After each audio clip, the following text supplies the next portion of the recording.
How to see your Epic Games email on Nintendo Switch. Let's get started.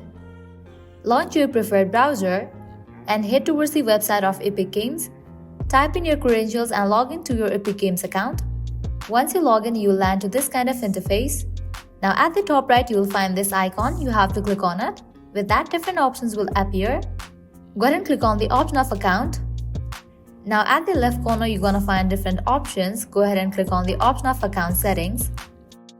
Now over here, you will find this section for email address.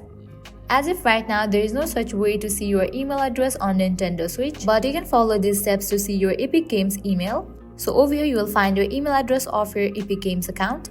Clicking on this blue icon, you are able to update new email address for your Epic Games account. Well, this is how you can see your Epic Games email. At the end, if you guys find this video helpful, don't forget to like, share and subscribe to our channel. Thank you.